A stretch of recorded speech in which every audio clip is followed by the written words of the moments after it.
ఎన్నుకున్న సంస్థ పేరు ఏదైతే ఉందో BAMCEF, backward and minorities community employees federation. ఆ సంవత్సరం ఆర్గనైజ్ చేస్తే దాదాపు 10,000 మంది ఉద్యోగస్తులు అవుతారు. 10 మందితో మొదలైన ఉద్యోగం 10,000 మంది అవుతారు. ఆ బ్యామ్సెట్ సంస్థ ఏం చేయాలా? Backward and minorities community employees federation తనకు వచ్చిన ఉద్యోగంలో అంబేద్కర్ ఇచ్చినటువంటి రిజర్వేషన్ పుణ్యము ఎవరైతే ఉద్యోగం చేస్తారో ఆ ఉద్యోగంలో 10వ భాగం 10వ భాగం బ్యామ్సెట్ సంస్థకి ఇవ్వాలని చెప్పేసి 10,000 మంది అవుతారు. లక్షల కోట్ల రూపాయలు కూడా అవుతాయి. అయినప్పుడు కాన్సీరామ్ గారు ఏం చేస్తారంటే ఈ పేద ప్రజల కోసం ఒక సోషల్ మూవ్మెంట్ను మనం ముందడికి తీసుకుపోవాలని చెప్పేసి DS4 అని పెట్టడం జరుగుతుంది. DS4 అర్థం ఏంటంటే దళిత్ శోషిత్ సమాజ్ సంఘర్ష్ సమితి. దళిత్ శోషిత్ సమాజ్ సంఘర్ష్ సమితి ఈ సంస్థ ద్వారా మన జాతుల మీద దాడులు జరిగినా, అక్రమాలు జరిగినా, అన్యాయం జరిగినా మనం వినతి పత్రాలు ఇచ్చి సమస్యలు పరిష్కారం చేయమని గవర్నమెంట్ కోరాలని చెప్పేసి అట్లా ఒక 2 సంవత్సరాలు నడుపుతారు. దానివల్ల తేరేదేంటి?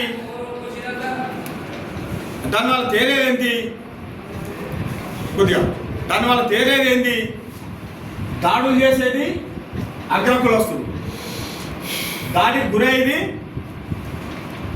SC BC మైనార్టీలు, అప్లికేషన్ ఇచ్చేది అగ్రకులస్తుడు. ఎమ్మెల్యేకు అక్కడ ఉన్నటువంటి మండల ప్రెసిడెంట్కి, జిల్లా పరిషత్ చైర్మన్కు ఇస్తాం. ఆ సమస్య పరిష్కారం అవుతుందా? ఎందుకు కాదు? దాడి చేసేది ఆడే, దాడి గురైనడు మనోడు, అప్లికేషన్ ఇచ్చేది మాత్రం వాళ్ళకు.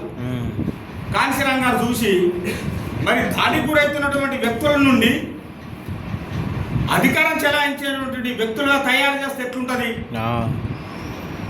సమస్య పరిష్కారం అవుతుంది కదా అని చెప్పి గౌతమ్ బుద్ధుడు ఎన్నుకున్నటువంటి బహుజన హితాయ బహుజన సుఖాయ, ఇది బహుజన హితాయ బహుజన సుఖాయ అనే నినాదాన్ని తీసుకొని బహుజన్ సమాజ్ పార్టీని బాబాసాహెబ్ అంబేద్కర్ జన్మదిన సందర్భంగా ఏప్రిల్ 14, 1984లో పెట్టడం జరిగింది. అంత బాగుంది. అసలు కథ ఇప్పుడు ఉంది. ఈ బహుజన్ సమాజ్ పార్టీని ఎట్లా నడపాలా?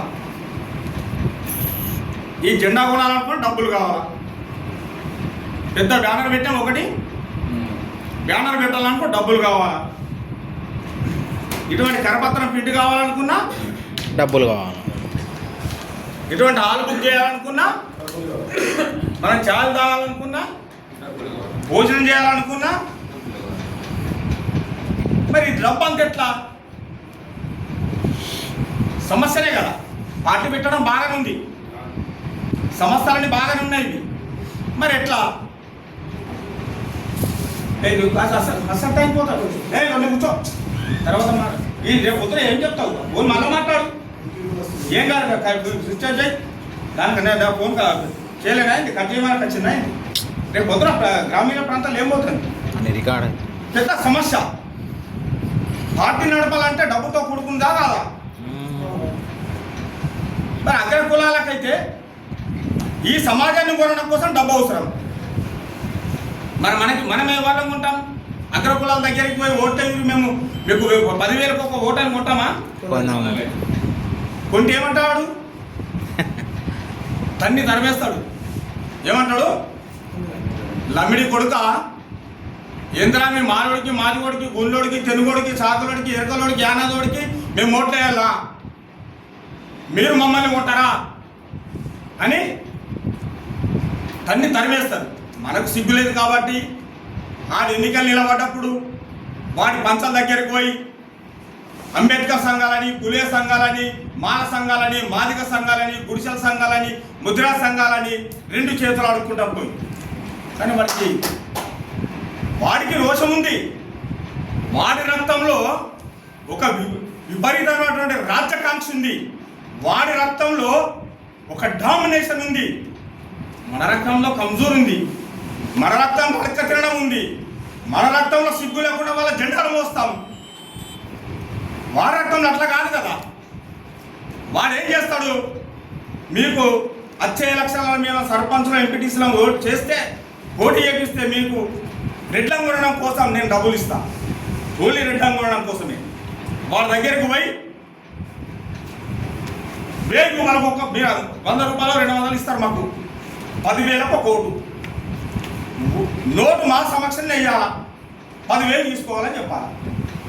సాధ్యమా? కాదు. కాబట్టి కాంశీరామ్ గారు ఆలోచన చేసి బహుజన్ సమాజ్ పార్టీని, మా వాళ్ళకు 100 ఎకరాలు లేవు, 1000 ఎకరాలు లేవు, 1 కోటి రూపాయలు లేవు. నువ్వు రాజు కావాలనుకుంటే ఏ సత్యం విద్య సమీకరణ చెయ్యాలి. ఒక గూండ్లైనా, ఒక తెనుగైనా, ఒక చాకలైనా, ఒక మాదిగైనా, ఒక మాలైనా, ఒక ఎరుకలైనా, ఒక యానాదైనా, ఒక ముస్లిము రాజు కావాలనుకుంటే ఎట్లా? ఓట్ హమారా రాజ్ తుమారా నై చలేగా నై అనుకున్నామా? అన్నమా? మరి ఎట్లా? ఈ పార్టీని మనమే నడపాలి. ఒక సిస్టమ్ని పెట్టిండు కాంశీరామ్ సార్. ఏ సిస్టమ్?